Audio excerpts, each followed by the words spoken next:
Muitas notícias para você, torcedor tricolor, nesse começo de sexta-feira. Tá chegando a hora da Recopa Sul-Americana e se o Fluminense conquistar esse título, a gente pode atingir uma marca financeira sensacional nessa safra de 2023 para cá. Vamos falar disso, vamos falar também do Campeonato Carioca. A rodada terminou ontem e terminou de um jeito não muito bom para o Fluminense. Comentaremos sobre isso, tem retorno aos treinos, muitas informações para você ficar sempre muito bem informado. Então fica comigo que depois da vinheta a gente traz as notícias. Vamos começar esse vídeo aqui falando da rodada do Campeonato Carioca, né? Todo mundo sabe que o Fluminense empatou com o Vasco da Gama, 0-0, no clássico, muito marcado pela arbitragem polêmica, muita reclamação do Vasco da Gama nesse sentido. E bom, da minha parte, muita reclamação, porque eu não gosto de empatar com o Vasco. Para mim isso é um tropeço pesado, embora eu entenda que o Fluminense está retornando de férias ainda, são poucos jogos da equipe. Claro, me preocupa, mas dá pra gente entender. Só que esse resultado acabou sendo muito ruim para nós. Por quê? Teve dois jogos importantíssimos para o Fluminense na noite dessa quinta-feira. O primeiro deles que eu quero falar aqui foi o jogo do Nova Iguaçu contra o Boa Vista. O Nova Iguaçu empata com o Boa Vista em 1-1, se mantém no G4 na terceira posição ali com 15 pontos. E a outra partida importante para o Fluminense na rodada foi o jogo entre Flamengo e Bangu. O Flamengo venceu o Bangu por 3-0, consegue essa goleada, né? O time do Bangu está bem frágil nesse Cariocão e ultrapassa o Fluminense. Então o Fluminense não é mais o líder do Campeonato Carioca. O Flamengo empata em pontos com o Flu, 18 pontos para cada lado, mas nos critérios de desempate o Flamengo acaba levando vantagem, então o Fluminense cai pro segundo lugar, né? O André falou depois do jogo ali do Clássico que o foco é a Recopa. Eu concordo com ele, o foco é a Recopa, mas acabou que jogou uma pressãozinha na Recopa desnecessária, né? Porque o Fluminense pega o Madureira na próxima rodada, a tendência é que coloque um time misto, time reserva. Talvez isso não aconteça mais, já que o Flamengo ultrapassa a gente ali na Taça Guanabara e tem um clássico contra o Flamengo entre os dois jogos da final da Recopa, né? E essa partida pode ser muito importante para decidir o campeão da Taça Guanabara, né? Um torneio que existe, o Fluminense é o atual bicampeão, por sinal. Vai ter muita importância esse jogo. Seria uma partida que o Fluminense, numa condição melhor, poderia poupar um jogador ou outro ali contra o Flamengo, mas a tendência é que utilize força máxima mesmo sendo antes dos dois jogos, né? Entre os dois jogos da Recopa Sul-Americana. Vamos aguardar as cenas dos próximos capítulos, mas é importante, né? O Fluminense acaba perdendo a sua posição, a sua liderança no Campeonato Carioca. Tem negócio fechado, o Fluminense finaliza a negociação por meio-campista e ele foi emprestado para jogar em clube lá do interior de São Paulo. A gente está falando do volante Freitas, gente. Lembra dele? Pois é, o Freitas jogou a Copa São Paulo de Futebol Júnior de 2024 pelo Fluminense, mas o grande momento de destaque dele foi, na verdade, na Copinha de 2023, né? Ele fez uma boa participação no torneio, chegou, inclusive, a fazer uma partida contra o Madureira na equipe principal do Fluminense. Ele entra no segundo tempo, tem alguns minutos. Tinha muita informação rolando de que o Fernando Diniz acompanhava o jogador e tinha a intenção, a ideia de dar algumas chances para ele no elenco principal do Flu, mas acabou que isso não ocorreu.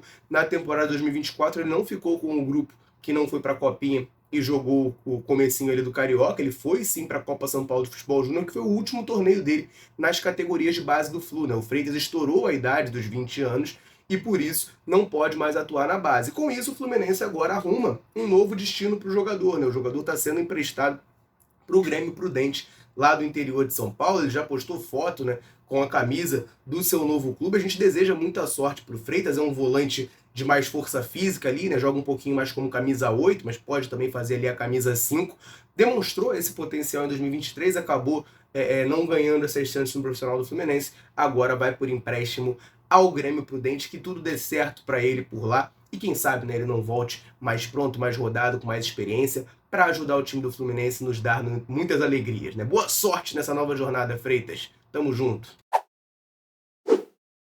Eu tenho ainda mais 3 notícias para trazer aqui para vocês, mas rapidinho antes eu quero lembrar você que está aí assistindo a gente de correr no comentário fixado desse vídeo, porque lá tem o link do canal da Central no WhatsApp. Você pode ficar por dentro de tudo o que está acontecendo com o Fluminense, notícias exclusivas, as lives da Central, tudo que está rolando, você recebe lá no seu WhatsApp. Basta só clicar no comentário fixado desse vídeo, clicar no botão seguir e seguir o nosso canal do WhatsApp para ficar por dentro de tudo, beleza? Vamos prosseguir aqui com as notícias, que eu quero falar agora de um ídolo do Fluminense que pode estar de saída da CBF. Pois é, pode rodar, pode ser demitido. A gente sabe muito bem do vexame que a seleção brasileira olímpica protagonizou ao não se classificar para as Olimpíadas, né? John Kennedy, Alexander, Marquinhos estavam lá sendo treinados pelo Ramon Menezes e acabou que essa galera não conseguiu classificar o Brasil para as Olimpíadas a serem disputadas nesse mês de 2024. Claro, muito tricolor, né? Olhou isso com bons olhos, comemorou, porque não vamos perder os jogadores no meio do ano, né? O John Kennedy, o Alexander, principalmente na época, né, que o Marquinhos ainda não tinha sido anunciado. Eles não vão nos desfalcar, então isso é muito bom para o Fluminense. Mas claro, como brasileiro, a gente entende que é uma vergonha, que é um vexame, né? E a CBF deve demitir não só o Ramon Menezes, tá, que é o técnico da seleção, que inclusive jogou no Fluminense, né? Mas ele teve um destaque mais em outros clubes do que no Flu. Mas enfim, jogou aqui, jogou muito bem, por sinal. Deve ser demitido da seleção brasileira olímpica. E além dele, um ídolo do Fluminense também deve rodar. Eu tô falando do Branco, gente. O Branco que já foi, inclusive, diretor de futebol do Fluminense.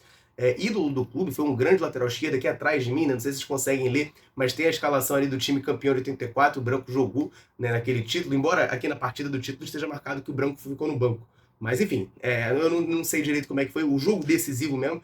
Segundo essa escalação aqui, ele ficou no banco. A galera mais antiga que viveu, lembra desse jogo, pode até comentar se no jogo mesmo da decisão contra o Vasco ele foi banco, mas aqui no meu quadro tá marcando que ele foi banco. Enfim, Branco, ídolo do Fluminense, é o coordenador, né, o atual coordenador da seleção de base do Brasil, mas deve ser demitido após esse vexame do pré-olímpico, né? Fico triste por ser um ídolo do clube. Enfim, o Rodrigo Caetano, que também passou aqui pelo Flu, né, era nosso diretor em 2012, agora está na seleção brasileira, é o diretor executivo da CBF, e ele deve definir quem vai ser o novo coordenador da base e quem vai ser o novo treinador da seleção sub-23. O Fluminense tem reforço no treino, tem jogador voltando finalmente a treinar, a dar o seu ar da graça. A gente está falando do meia Gabriel Pires. Vocês vão lembrar muito bem que ele faz a sua estreia pelo Fluminense num jogo contra o Nova Iguaçu, né? O Fluminense ganha o Nova Iguaçu por 3-0, ainda no time alternativo do Marcão, né? Foi o último jogo antes dos titulares reaparecerem ali no time do Fluminense. Gabriel Pires, mesmo com muito pouco tempo, né? Desde que ele foi apresentado, começou a treinar, ele fez a sua estreia, foi titular naquele jogo e depois disso ele não apareceu mais, não jogou mais. A primeira informação era de que ele tinha tido uma sobrecarga muscular, mas não disseram nem qual músculo era, né? Era só uma sobrecarga muscular e a princípio estaria sendo poupado dos jogos seguintes. Passou o tempo, Gabriel Pires não voltava, saiu a informação de que sim, que ele teve uma lesão muscular. Não se especificou qual músculo foi, onde foi, mas tinha uma lesão muscular e por isso não estava conseguindo jogar, estava afastado do Fluminense. Mas a ótima notícia é que ele treinou normalmente nessa quinta-feira, né? Já foi visto ali no treino do Fluminense, então aos poucos deve recuperar sua forma física e ficar à disposição do técnico Fernando Diniz para poder ser aproveitado nesse momento, principalmente avisando a Recopa Sul-Americana, né? A tendência é que ele esteja disponível para jogar lá na altitude e também no jogo decisivo da Recopa aqui no Rio de Janeiro, ficar como opção no banco de reservas, né? Hoje o Gabriel Pires é reserva, a gente tem o André e o Martinelli fazendo uma dupla, tem o Alexander, que é ali na camisa 8, né, que eu acho que é a posição do Gabriel Pires, ao meu ver, ainda está na frente do Gabriel, mas ele segue ali como uma opção de elenco para o Fluminense, né, voltando finalmente, né, a ter condições, né? Isso é importante, né? O jogador voltar a ter condições. A gente já não teve o Keno no último jogo também com dores no tendão. A gente precisa ter o nosso elenco completo, né? Fica faltando só o Marlon e o Samuel Xavier. Tem informação do Gabriel Amaral, do Raiz Tricolor, de que o Marlon e o Samuel Xavier já estão em transição para o campo, mas ainda não voltaram aos treinos, como foi o caso do Gabriel Pires, que já treinou normalmente nessa última quinta-feira.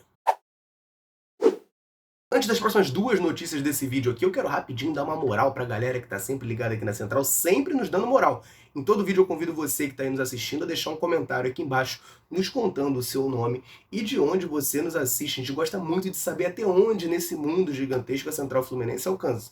E a galera chega junto, comenta aqui embaixo, e a gente sempre que pode vem aqui e manda um abraço pra galera. Nesse vídeo aqui eu vou mandar um abraço pro Mário de Petrópolis, aqui no Rio de Janeiro, pro Marcelo de Serra, no Espírito Santo, Luiz Carlos, de Campos dos Goytacazes, estado do Rio de Janeiro, Dirceu Gomes, de Lusiânia, em Goiás, Jesus Esteves, de Cuiabá, Mato Grosso, para o Antônio Felipe, de João Pessoa, na Paraíba, Henri Lima, de Natal, Rio Grande do Norte, para o Etivaldo Barbosa, de São Cristóvão, no Sergipe, e para o Adalto Zimmer, ou Zimmer, peço perdão, não sei se eu pronunciei certo, de Itamaraju, na Bahia. Um abraço pra galera e o convite, claro, para você que está assistindo. Quer que a gente mande um abraço, um salve citando o seu nome? Comenta aqui embaixo o seu nome e de onde está nos assistindo, combinado? Vamos falar de Recopa Sul-Americana, meus amigos e minhas amigas, porque a arbitragem está definida para esse jogo. Comentei sobre isso no vídeo de ontem, comento aqui de novo que o árbitro é o Andrés Rojas da Colômbia. No último vídeo eu só falei que ele já tinha sido definido para ser o árbitro principal dessa partida, e aqui eu quero trazer algumas informações um pouquinho mais relevantes sobre esse árbitro que vai apitar o jogo de ida lá em Quito, dia 22, pela partida de ida da Recopa, tá? Primeiro de tudo, vamos começar com a parte boa. O Andrés Rojas esteve presente naquele dia 4 de novembro. Fluminense campeão da Libertadores, ele esteve presente. Ele não foi o árbitro, vocês lembram muito bem que foi o Vilmar Roldan, mas o quarto árbitro daquele jogo era justamente o Andrés Rojas, o colombiano, né, que agora vai apitar o jogo da Recopa. Eu espero que ele dê sorte, né, que isso signifique Fluminense campeão contra a LDU, embora seja apenas o primeiro jogo. Mas, em 2021, ele se envolveu numa polêmica e chegou a ser afastado pela Conmebol, ficou um tempinho afastado. O que aconteceu? Teve uma partida entre Boca Juniors e Atlético Mineiro pela Libertadores, em que o Boca Juniors fez um gol que foi anulado pelo Andrés Rojas, porque supostamente teve uma falta de ataque no zagueiro Heber. Só que não teve falta nenhuma, né? O Heber cavou aquela falta ali, e aí ele anulou o gol, e o Boca Juniors, enfim, entrou com reclamação e tudo, e ele foi suspenso ali por um tempo, ficou afastado pela Conmebol, né? Então já é um árbitro que tem esse histórico de polêmicas. Mas falando de Fluminense, né, além da partida do dia 4 de novembro, que ele foi quarto árbitro, ele apitou 2 vezes jogos do Fluminense em toda a sua história. Ambas as partidas foram pela Copa Sul-Americana. A primeira delas foi em 2018. No Maracanã, o Fluminense venceu o Deportivo Cuenca por 2-0 e o Andrés Rojas foi o árbitro daquela partida. No ano seguinte, 2019, ele volta a apitar uma partida Sul-Americana do Fluminense, dessa vez o empate em 0-0 com o Corinthians na partida de ida da Sula lá em São Paulo. Beleza, o Fluminense depois acabou sendo eliminado, né? 1-1 aqui no Rio de Janeiro, mas a partida em 0-0 lá em São Paulo era o Andrés Rojas que estava apitando. E com o título da Recopa, o Fluminense pode vir a alcançar uma marca simplesmente fantástica, meus amigos e minhas amigas. O Fluminense pode bater 200 milhões de reais somente em premiações pelos torneios disputados. Cara, a gente sabe, né, da necessidade financeira do Fluminense, né? Eu sempre faço questão de dizer aqui que o Fluminense é clube de futebol, né? O objetivo do Fluminense é ganhar título. Mas a gente sabe que a parte financeira não pode ser ignorada e ela é importante. O Fluminense ainda vive uma situação financeira delicada e muitos debates, por exemplo, sobre a venda do André, né? Teve proposta pelo jogador no meio do ano passado do Liverpool, 30 milhões de euros, cerca de 160 milhões de reais. O Fluminense recusou porque o foco era ganhar a Libertadores. Teve muita gente criticando, né, os jornalistas entendidos de economia no futebol falaram que o Fluminense estava errado, que era irresponsabilidade. Bom, a gente foi campeão, então por isso eu fiquei muito feliz. E com essa informação, né, o Fluminense vencendo a Recopa pode bater 200 milhões de reais, mais de 200 milhões de reais em premiação. Eu acho que o tempo dá uma inocentada, né, no Mário Bittencourt por não ter vendido o André. Enfim, acho que se torna uma excelente notícia.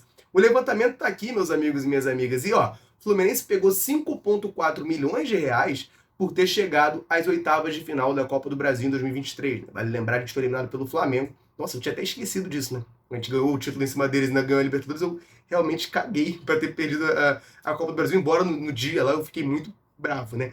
Mas agora o tempo passou, a ferida já fechou, né? A gente, enfim. Voltando aqui, o Campeonato Brasileiro.